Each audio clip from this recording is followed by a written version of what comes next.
Okay, if you're a communications leader, you already know the game has completely changed. I mean, managing your brand's reputation, it's not just about tracking the news anymore, is it? It's about trying to make sense of this incredibly fragmented, kind of chaotic media landscape. So let's dive right into this and figure out what that really means for you. This quote, wow, it just hits the nail on the head, doesn't it? Just think about that for a second. Your brand story is being told and retold and shared everywhere all at once. And most teams, they're only seeing a tiny little slice of that pie. That's a massive blind spot. And honestly, that's the core problem we're going to unpack right now. So yeah, let's give this thing a name. The reputation blind spot. We call it that because, your brand's narrative isn't some static press release you put out once. It's a living, breathing thing. It's evolving by the second across channels you might not even be thinking about. It is a constant conversation, and if you're not listening everywhere, well, you're missing almost all of it. And just look at where this conversation is actually happening. It used to be so simple, right? Just the big news sites. But now, oh man, audience attention's all over the place. It's flowing through these super influential podcasts, niche newsletters, a million different social platforms, even these really specific Reddit threads. And now there's this brand new, kind of wild layer on top of it all, the answers that AI models generate. These are shaping what millions of people think every single day. So naturally, companies are throwing a ton of money at this problem. I mean, the media monitoring market is expected to hit a staggering $12 billion. But here's the irony.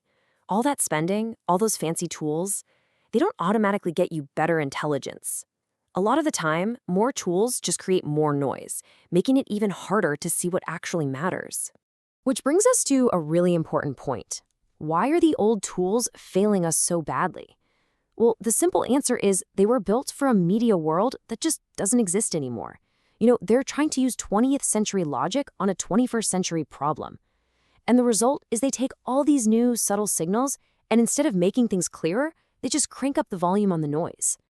Let's make this really concrete. For decades, the whole game was about volume. How many clip counts did we get? How many impressions? It was a numbers game, plain and simple. But today's reality, it demands intelligence, not just volume. It's not about how many times you were mentioned.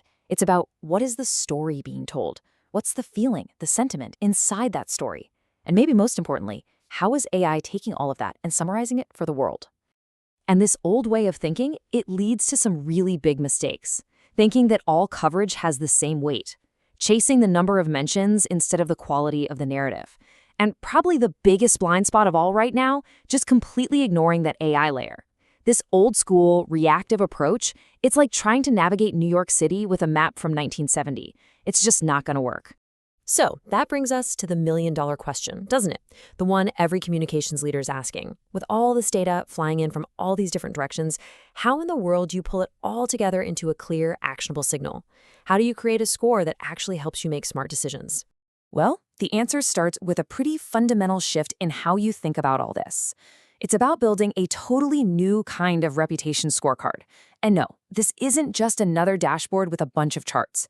It's about moving from that chaotic, reactive monitoring to creating one single, meaningful score that acts like a real-time pulse check on your brand's health. And the engine that drives this new scorecard is a concept we call narrative monitoring. And honestly, this is a total game changer. It means you stop asking, how many times were we mentioned? And you start asking, what's the story being told about us? It's all about connecting the dots, grouping all that related coverage together so you can finally see the big picture, the actual narrative taking shape around your brand. And this table right here, it breaks down the core ingredients you need for that score. Think of it like a recipe. You need brand-centric sentiment to know if you're the hero of the article or just a footnote. You need publication authority, because let's face it, a story in a major newspaper is different from a random blog. You need narrative momentum to see if a story is picking up steam or dying out. You need share of voice to know if you're winning the conversation. And then there's that critical new ingredient, AI perception. Let's just zoom in on this AI piece for a sec because it's the newest part of the puzzle and the one most people miss. I mean, think about it. Right now, your customers, your investors, your future employees, they're all asking systems like ChatGPT and Gemini, hey, what's the deal with this company? And the answers they get are synthesized from all those media narratives floating around out there. This is not a future trend, it's happening right now. Managing this has become an absolutely non-negotiable part of reputation management. So, when you bring all of these smart inputs together, something really powerful happens. You make this fundamental shift in your role. You stop being a passive observer, just watching your reputation happen to you, and you become a proactive engineer. You start actually shaping the narrative instead of constantly just reacting to it. And here's what that actually looks like in practice. Step 1, you get real-time visibility. You see stories as they're forming, not in a report a month from now. Step 2, you track how you're stacking up against your competitors on the stories that really matter. And step 3, and this is the big one, you can finally, clearly connect all this media activity to real, tangible business impact. And let's be really honest about the stakes here. The gap between the leaders and the laggards in this space is getting wider, and it's getting wider fast. The teams that make this shift to proactive narrative management, they're going to lead. They're going to set the agenda. And everyone else?